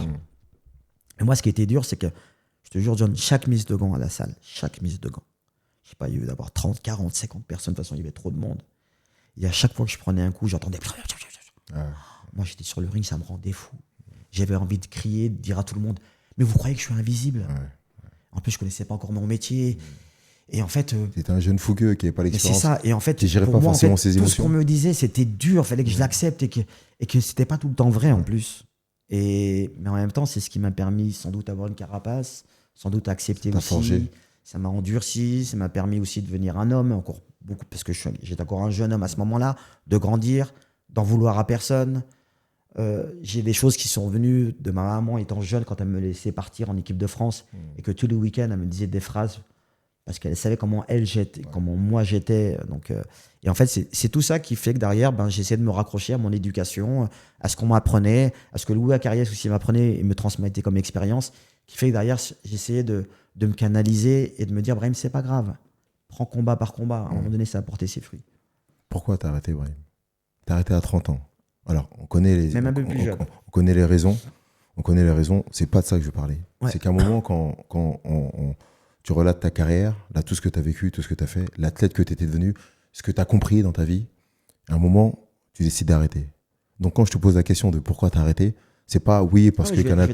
Non, mais je vais pourquoi? te dire. Qu'est-ce qui s'est passé? J'ai la chance de ne pas d'en vouloir à personne. Et c'est sans doute pour ça que je vis bien les choses aujourd'hui. En fait, quand je deviens champion olympique, champion du monde, j'ai conscience que je rentre dans l'histoire de mon pays. Et quand il y a un quoi qui se dessine avec mon diffuseur, je me dis, Brahim, ça sent pas bon. Et en fait, dans ma réflexion générale, parce que j'ai attendu quand même 17 mois avant d'arrêter, John. Et je voulais pas que ce soit mon diffuseur qui me dise, c'est la fin de ton combat, la fin de ta carrière. C'est pour ça que j'ai investi sur moi-même pour faire mon dernier combat. Sans savoir que ça allait être mon dernier combat. Hein. Je pensais que j'étais capable. Parce qu'il me restait quand même 5 ans. Et ce qui me rend le plus fou, en réalité, sur le moment, hein, c'était putain, je commençais à connaître mon métier que maintenant. Moi, mon dernier combat que j'ai fait, en fait, j'ai vu tout ce qu'a vu Para envers moi. Tout ce qu'a vu Narvarez, je te jure, John, sur les yeux de ma maman. J'avais compris. Quand je suis sur le ring, je me parle beaucoup, moi. Et je me dis, ah ben, je comprends ce qu'a vu Para. Je voyais les mêmes erreurs de mes adversaires, en fait. J'avais une lecture qui était... J'avais l'impression que je voyais au ralenti, d'une facilité. Ce que je n'arrivais pas à faire durant mon apprentissage. Là, je commence à apprendre mon métier et je suis persuadé, alors ça reste qu'à moi, ça tient qu'à moi, de toute façon je ne l'ai pas fait, donc j'ai le droit de dire ce que je veux. Mais moi, je suis persuadé que j'aurais été champion du monde en mi-mouche, en mouche, en super mouche, en coq, et je serais même allé chercher les super coqs. Voilà ce qui m'excitait réellement si je continuais après mon titre olympique, si j'avais continué la boxe.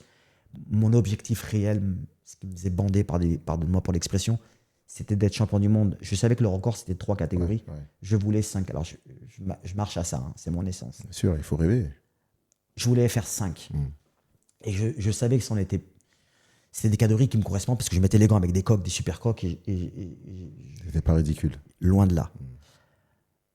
Et quand je vois cette situation, je me dis, bon, Brahim, est-ce que tu t'acceptes de repartir en bas de l'échelle quand je viens de marquer l'histoire de mon sport?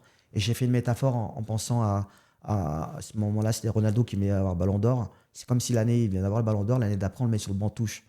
Non. Je dis, Brahim, il y a un truc qui sent pas bon, c'est pas possible. J'essaie d'avoir des discussions, on m'en donne pas. Derrière, je suis livré à moi-même et je me dis, Brahim, bon, au final, tu veux quoi?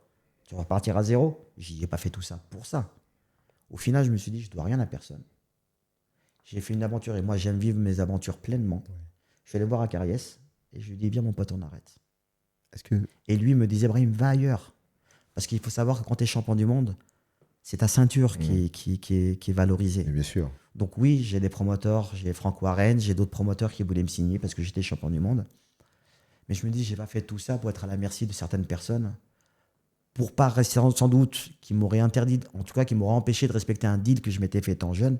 C'était possible de finir ma carrière avec toute ma tête. Ouais.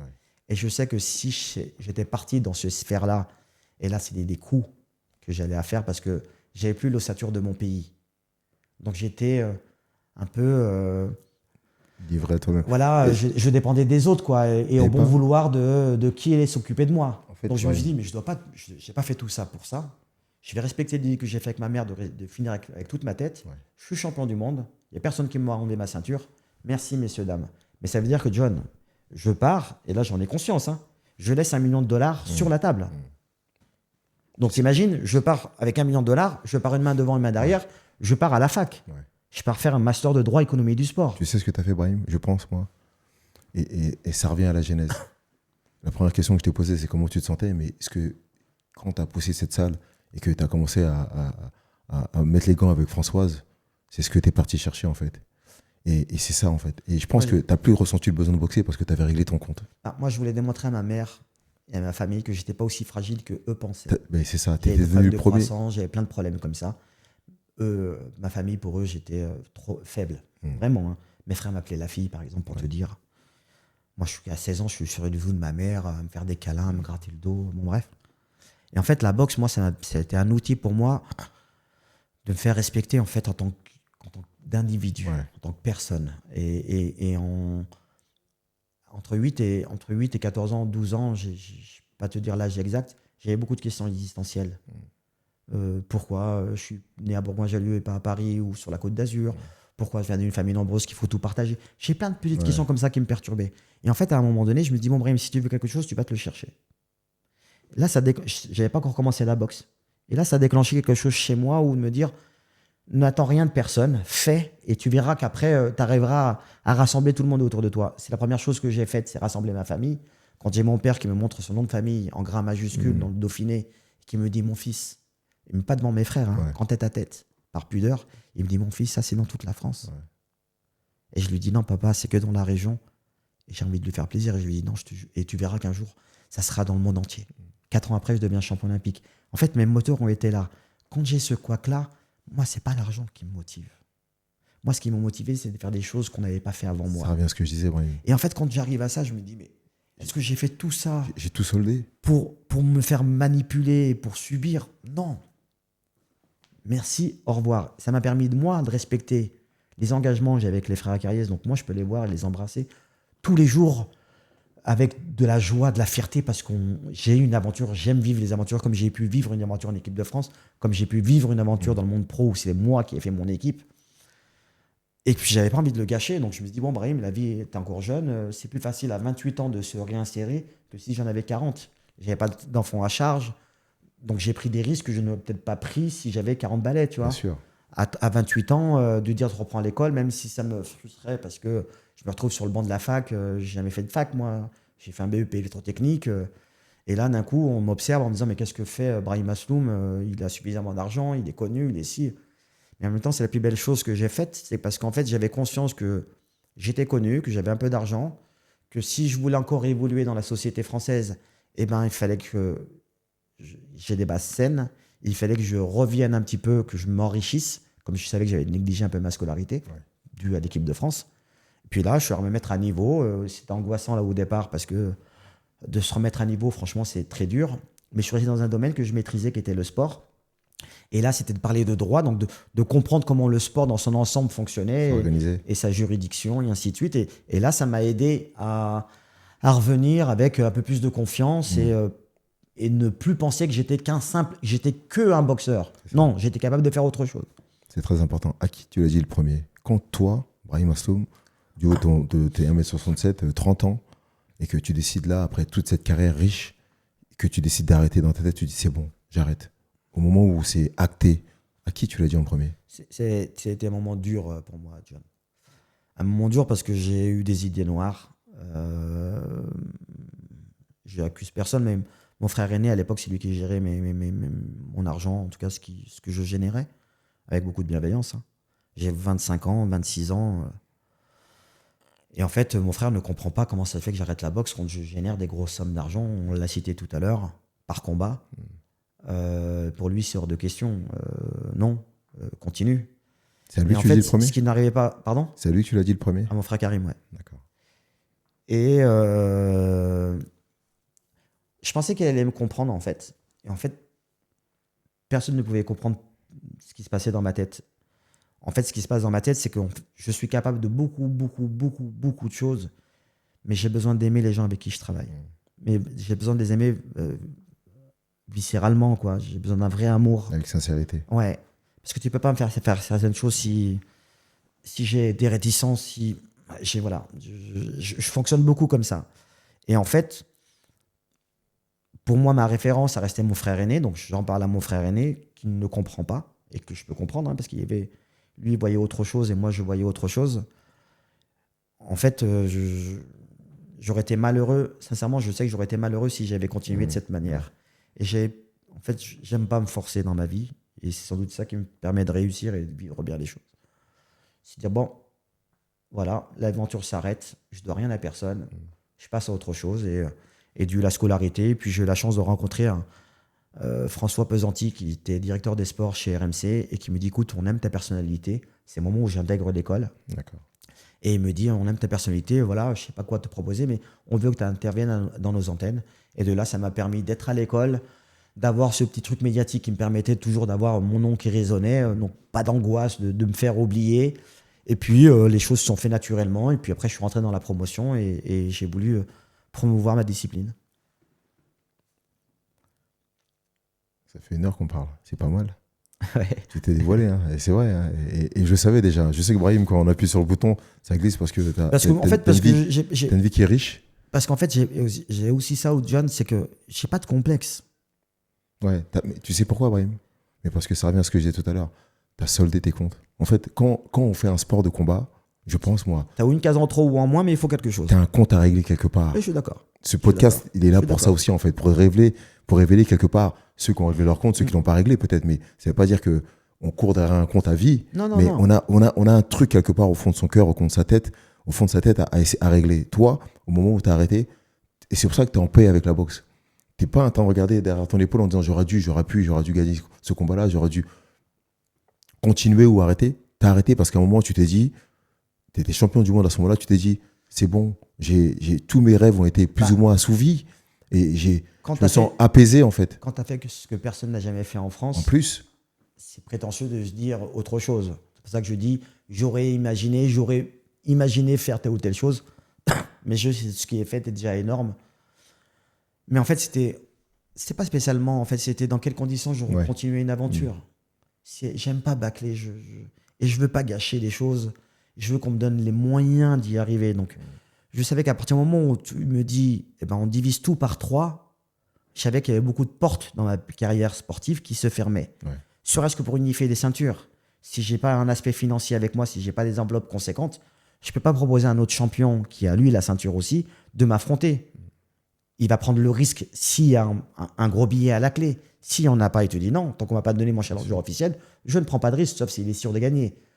Mais moi, c'était aussi ma manière de pouvoir concrétiser d'autres aspects de mes objectifs. Ouais. Mais il fallait un aspect, parce que ça reste quand même du sport business, il fallait un aspect financier pour pouvoir proposer à des adversaires de prendre le risque de me boxer et de perdre ou pas leur ceinture. Les conditions n'étaient pas réunies. Dernière question, Brahim, qui n'en est pas une d'ailleurs. J'aimerais que tu regardes cette caméra et que tu dises à cette caméra aux personnes qui te suivent, à tous les fans que tu peux avoir à travers le monde et en France, ce que tu aimerais que les gens retiennent de toi. Tout ce que tu as fait, cette carrière de boxeur que tu fais, la carrière n'est pas terminée. Hein. En tant que boxeur, oui, mais tu as été promoteur, tu as été acteur, tu es chroniqueur, tu as été présentateur d'émissions, tu vois, tu es commentateur.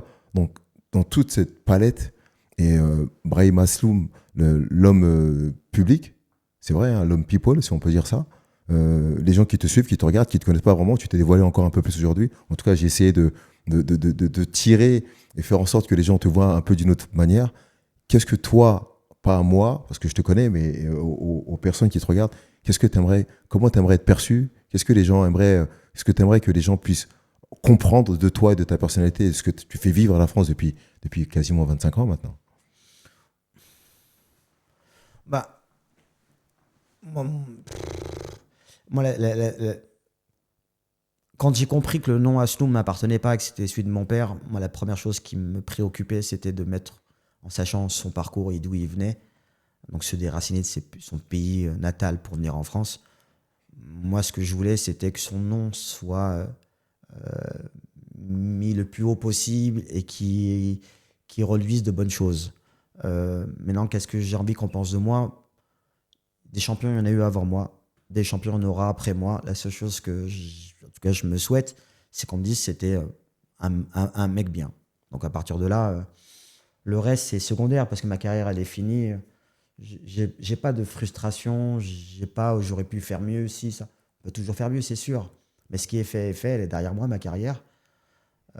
J'espère qu'elle sera utilisée pour certaines personnes qui en ont envie en exemple en disant tiens, ça me plaît, ça je comprends, ou telle ou telle chose. Mais c'est plus ce que je ressens tous les jours. C'est quand il y a des gens qui traversent juste le trottoir, juste pour me serrer la main, pour me dire merci. Franchement, c'est la plus belle chose qu'on peut m'offrir au quotidien. C'est cette reconnaissance que je vis tous les jours, à travers un regard, à travers un clin d'œil. Je suis plus embêté comme j'ai pu l'être pendant mon rush avec des autographes. Là, c'est un autre mood. Et ce mood-là, avec mon âge, et en sachant que je suis papa maintenant, c'est la plus belle chose. Voilà, on est en train de me rendre ce que je me souhaitais, du respect. Et puis voilà, je pense que c'est la seule chose que je peux laisser en héritage à mes enfants. C'est qui était leur papa en dehors d'être un champion. Merci, Brahim. Merci à toi, John. C'était un moment sympa. Alors, l'heure n'a même pas été 1 heure parce qu'on a passé plus d'1 heure et parce qu'il y a beaucoup de choses. Encore, on n'a pas approfondi toutes les questions. Il y en avait d'autres. Hein. Il y aura d'autres podcasts. Il y en aura d'autres podcasts. On aura l'occasion de revenir pour parler d'autres sujets. En tout cas, merci d'être venu. Merci à toi. Et pour les gens qui nous suivent, qui suivent le podcast, Je suis un combattant. Et Brahim m'a montré aujourd'hui que c'est vrai que de toute sa vie, il a été combattant. Il est encore parce qu'il y a encore des menaces. Il y a encore des combats à mener, bien sûr. Nous, on a un sport qui est assez dur. Et moi, le message que je voudrais envoyer à tous ceux qui pratiquent la boxe, à partir du moment où vous avez fait un combat, que ce soit l'entraînement ou en vrai, alors en vrai c'est beaucoup mieux, mais peu importe le niveau, c'est que vous êtes des boxeurs. Donc on vous fasse croire que non, vous êtes, c'est pas votre domaine. Non, c'est juste que c'est des gens qui sont frustrés. Quand tu montes sur le ring. Moi, le combat le plus violent que j'ai eu durant toute ma carrière, c'est mon premier combat. Mon tout premier combat. Parce que je me connaissais pas, je savais pas gérer mes émotions. Mon adversaire était dans le même cas de figure que le mien. C'est d'une violence, le premier combat. Quand tu fais un combat du monde, tu maîtrises le sujet. Ok, il est meilleur que moi, il frappe fort et ainsi de suite. Mais on est dans un autre cas de figure. C'est pour ça que j'ai un respect pour tous ceux qui sont amenés à monter une seule fois sur un ring. Ben, ils savent ce que vit un boxeur. Le reste, c'est que du niveau. Mais un boxeur, il y a plusieurs niveaux et on a bien été débutant. J'ai commencé la boxe comme tout le monde et ne vous faites pas avoir ce genre de choses. À partir du moment où vous faites un combat, c'est que vous avez le respect de tous les combattants. Merci, Brahim. Et je te le dis, moi, je réponds à ta question. Tu es un mec bien. Merci. Merci. Pour tous ceux qui nous suivent, n'hésitez pas à m'envoyer des messages et à répondre, en laisser des commentaires sur le podcast. Et surtout, si vous avez des champions que vous aimeriez entendre, à qui je poserai des questions, n'hésitez pas à me donner des noms. Et s'il y a des champions qui nous suivent et qui veulent être interviewés et être invités, avec plaisir, n'hésitez pas à me contacter. À bientôt et merci Brahim. Merci John de mettre les sports de combat en valeur.